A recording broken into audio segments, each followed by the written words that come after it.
Melissa, have you finished your health check yet? Are there any results? I've been anxiously worrying about you all day, unable to concentrate on work. I've checked everything. I have the results, but I don't really want to discuss it right now. I need some time to compose myself.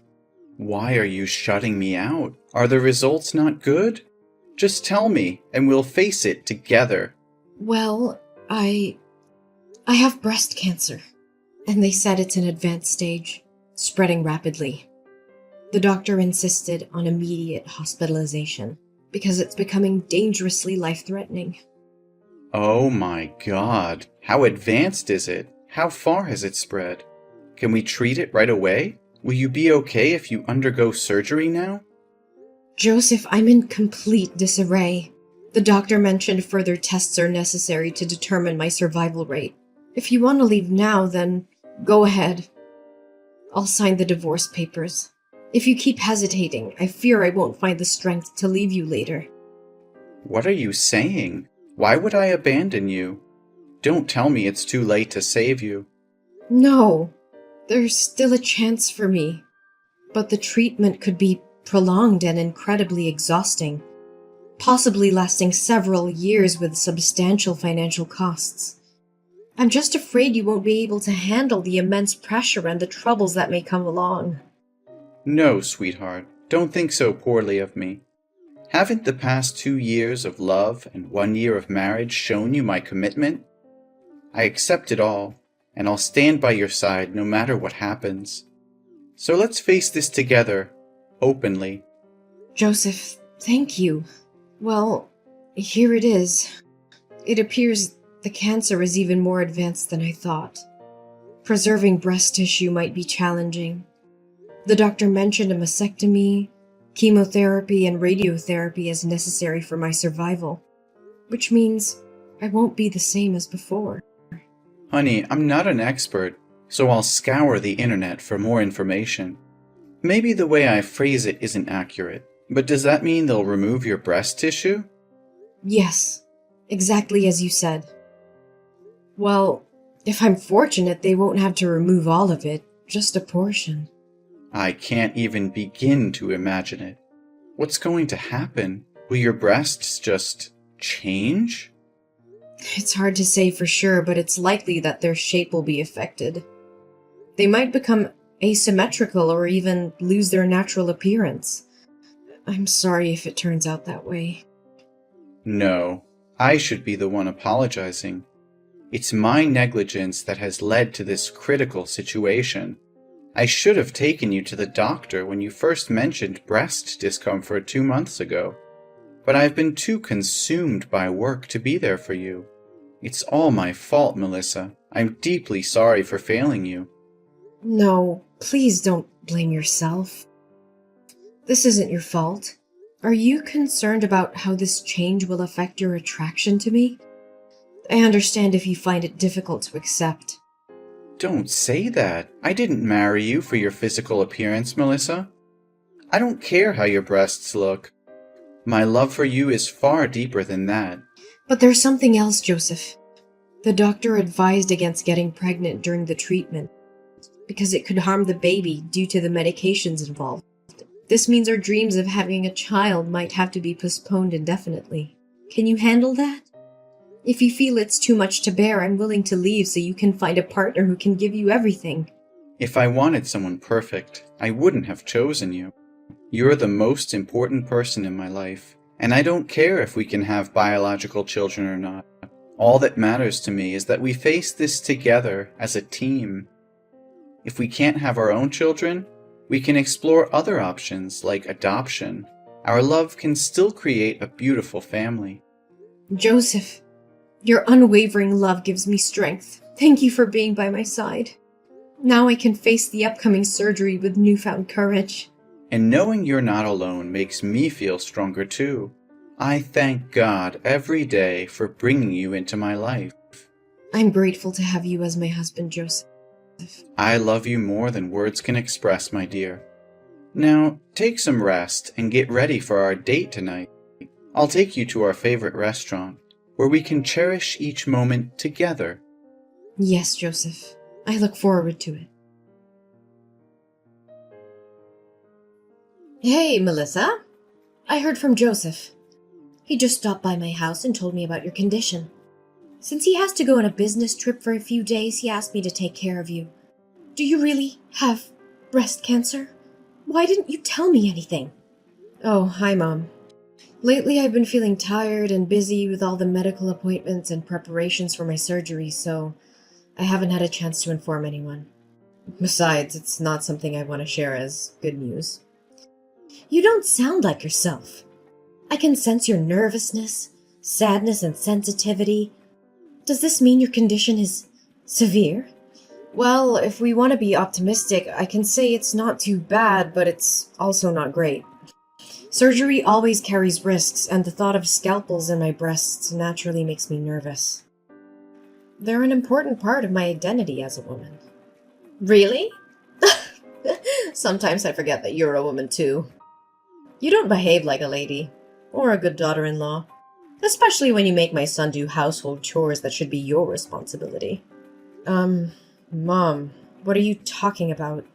Which chores are specifically assigned to me? In our household, we share the housework equally. Oh, really? But every time I visit your house, I always see my son doing all the household chores. Whenever I come over, it's Joseph who's cooking while you're sitting and relaxing. Or he's folding clothes while you're fast asleep on the bed. You don't fulfill your duties as a wife or a woman in this family. I think if you have surgery to remove your breast, you might as well become a real man. Mom, did you forget that you said you didn't want to eat my cooking anymore? That day I came home from work and rushed to the kitchen to cook dinner. But after you tasted one spoonful, you said the soup was too bland and looked like vomit. To please you, I added salt. But then you said it was as salty as seawater and I ruined the soup. Since then, I've stopped cooking for you. As I said before, both Joseph and I work and we agreed to divide the household chores. Usually I handle laundry, and Joseph takes care of ironing and folding. Sometimes appearances can be deceiving. Those tasks are typically meant for women, but I can't force my husband to do them. My son is exhausted from work, and you still make him do more? Mom, it's because you constantly scrutinize and criticize everything that he and I had to move out and live separately. I'm exhausted and I don't want to continue arguing with you. If you don't have anything else to say, I'll talk to you later. Oh, don't be mad at me. It was just a joke. You shouldn't take it so seriously. But I am genuinely worried about you. Are you referring to the surgery? The doctor has assessed my condition, and the success rate is quite high, so there won't be any major risks to my health. I'll be fine. However, after the surgery, I'll still need to take antibiotics and have regular injections, just to minimize the risk of cancer reoccurring. No, it's not about the surgery. I'm worried about your marriage with my son. You don't have to worry about us, Natalie. Our relationship is still strong, and Joseph loves me unconditionally. There's no reason for your concern. That's what I've always feared. My foolish child, always thinking of others before himself. Shouldn't he be looking for someone else? Someone without all these complications? Mom, I don't appreciate any of these jokes at all. Joseph has made it clear that my appearance or any physical changes won't affect his love for me. Oh, come on. You know Joseph is just being kind. What about when reality hits? After the surgery, with your changed appearance, it won't be as appealing, even though I never found you attractive to begin with. And Joseph, attending corporate parties, needing a beautiful companion, will he still be satisfied with you then? I can dress in a way that hides any changes, and I can wear supportive undergarments. It's not something that will be obvious to others. Only you and Joseph know about it. Aren't you afraid he'll get tired of you and eventually seek someone else? You'll end up even more miserable and desperate when that happens. Maybe you should consider divorcing Joseph preemptively. I offered to divorce Joseph when I first found out about my diagnosis, but he assured me he would stand by me no matter what. It's not my decision to make alone. Besides, beauty is subjective, and Joseph sees beyond physical appearances. You're always so argumentative, Melissa. That's why I say you lack femininity. And what about children? After the surgery, you won't be able to have children anymore. Joseph has always wanted a child. Do you have the heart to make him so sad? The inability to conceive is temporary during the treatment. We have discussed it, and Joseph is willing to wait. We have even considered adoption as an option to fulfill our desire for a family. No! I absolutely disagree with that. Adoption? I never approved of such a thing. The primary duty of a woman is to give birth, and if you can't fulfill that, you don't deserve to be my daughter-in-law. And how many more years will you make me wait for a grandchild? I'm over 60. I don't want to wait any longer. This is not something you can dictate, Natalie. Your reasons for happiness are ridiculous. What is it you really want to say? You are an insufferable daughter-in-law. Don't you understand that you should respect your mother-in-law? Fine. Let's be direct then. I want you to divorce Joseph. I can't accept having a messy, sick, and weird daughter-in-law like you. I believe you're incapable of giving birth to a child for Joseph. And even if you did, I question the child's health. What if they also face the same challenges? Or if they are teased for not having a normal mother? It's selfish of you to only think of yourself. You do realize that breast cancer isn't contagious, right? Besides, I don't want to divorce Joseph. I love him very much, and it seems like Joseph disagrees with your idea as well, doesn't he? If Joseph had agreed, you wouldn't have gone to such great lengths to convince me of anything. I have already introduced Joseph to a friend's daughter. I really like that girl and want her to be my daughter-in-law. But I don't understand what it is about you that Joseph loves so much. So if you want a divorce, go ahead. I won't give you a hard time. No, absolutely not. I think that settles it, doesn't it? Now, I have to go for my hospital visit, so I won't be able to argue with you any longer. Besides, maybe I don't need your care as Joseph asked. I believe I'll be better off without your help. Goodbye.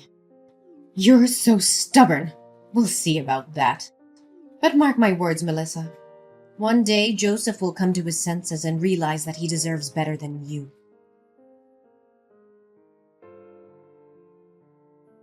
Melissa, I've thought long and hard about this, and I can't continue pretending that everything is fine.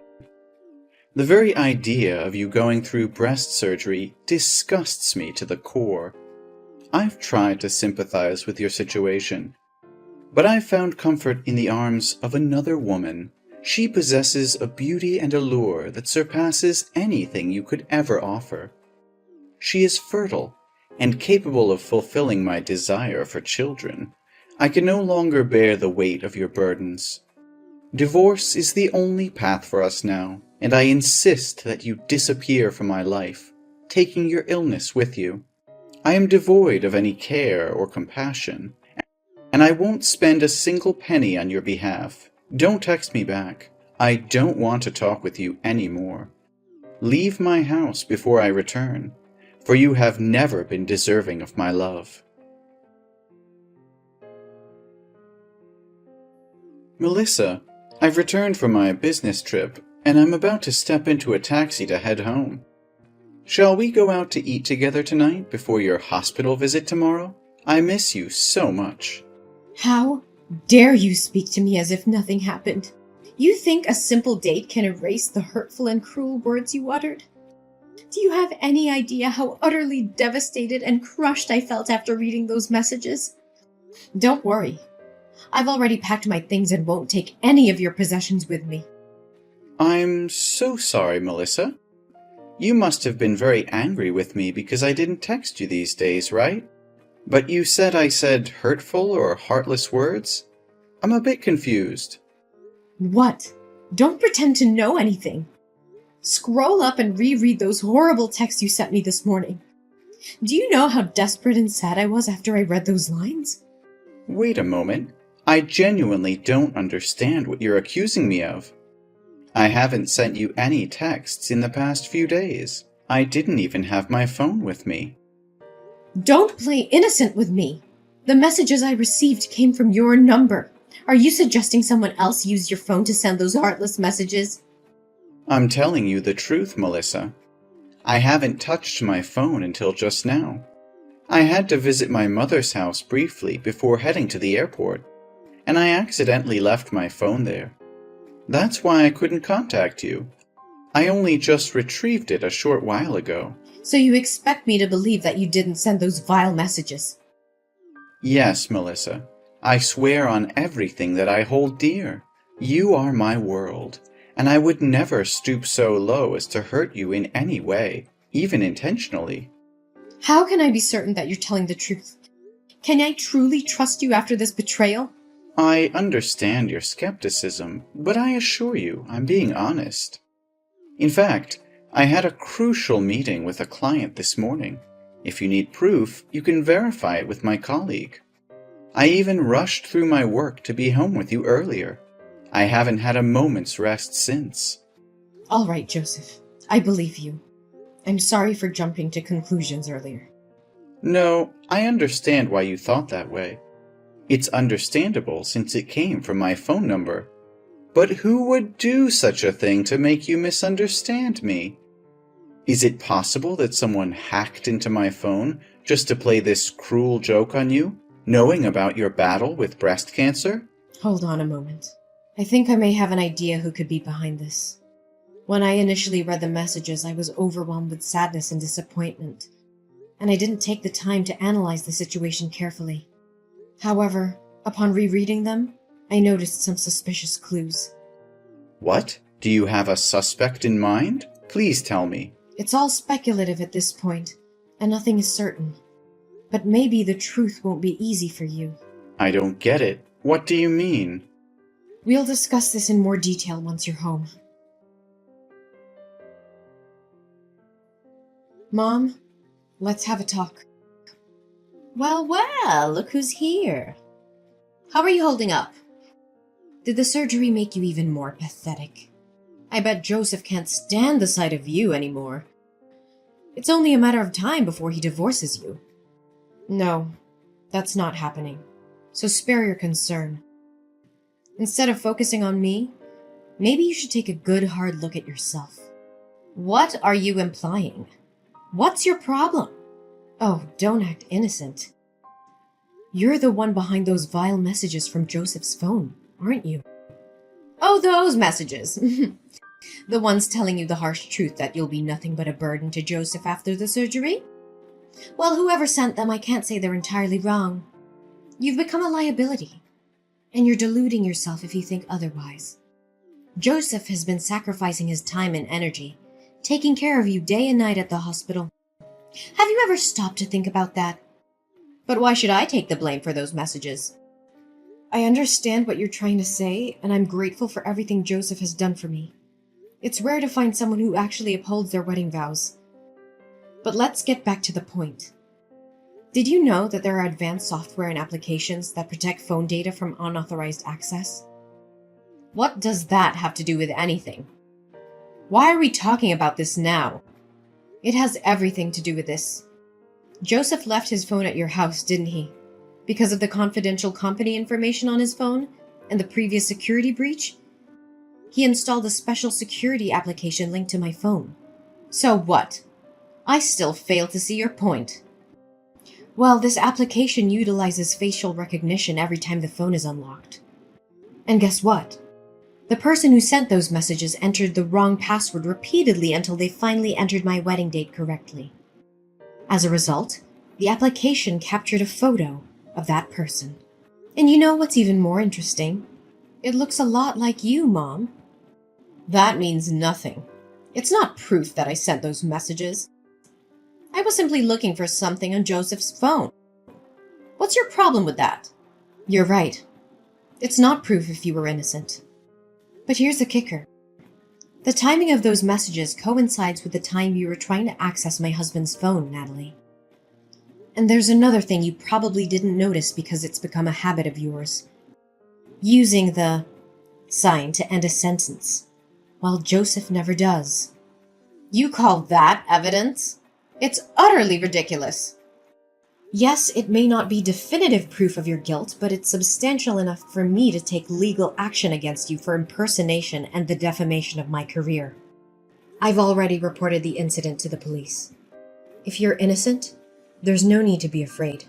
If the real culprit is you, I will offer you a sincere apology. What? Why would you involve the police in such a trivial matter? You're blowing this way out of proportion. It may seem trivial to you, but it's a serious violation of my privacy and emotional well-being. I won't allow someone to harass me and spread malicious lies without consequences. This isn't just about the messages. It's about the betrayal and the intent behind them. I won't tolerate such behavior from anyone, not even family. I can't believe you would go to such lengths over a misunderstanding.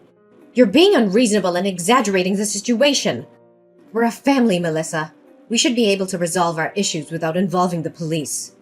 Are you suggesting we handle this matter within the family? Do you admit that the culprit is someone within our own home? Is it Jason?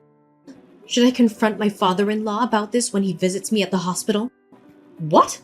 Is Jason there? No, you can't tell him. I'm sorry, but it's too late for that. I've already exposed your actions. I told them everything. And you know what? Jason is disgusted by your cruelty and heartlessness. He wants a divorce, Natalie. He no longer wants anything to do with you. And Joseph decided to cut ties with you too. We're no longer a family. Melissa, please, I beg you to help me. I can't bear the thought of losing Joseph and Jason. They're my world, my everything.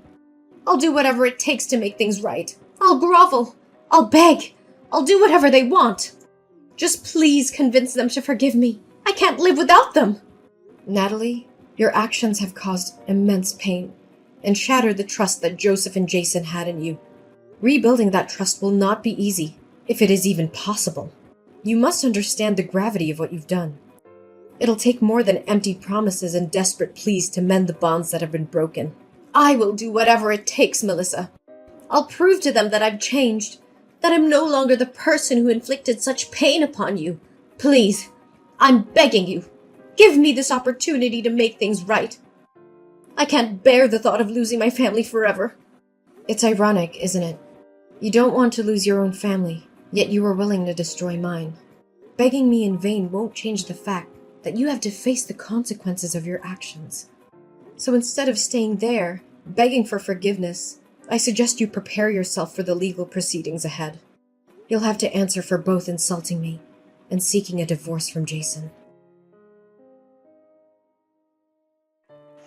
My determination to seek justice prevailed as the legal proceedings unfolded. The court recognized the gravity of Natalie's actions and the immense damage she had caused. Natalie was ordered to pay substantial compensation for her deceitful behavior, a financial burden that would weigh heavily on her for years to come. Furthermore, the truth about Natalie's manipulation and cruelty came to light, leading to a devastating consequence for her marriage. Jason, deeply hurt by her actions and unable to reconcile with the betrayal, made the difficult decision to end their relationship.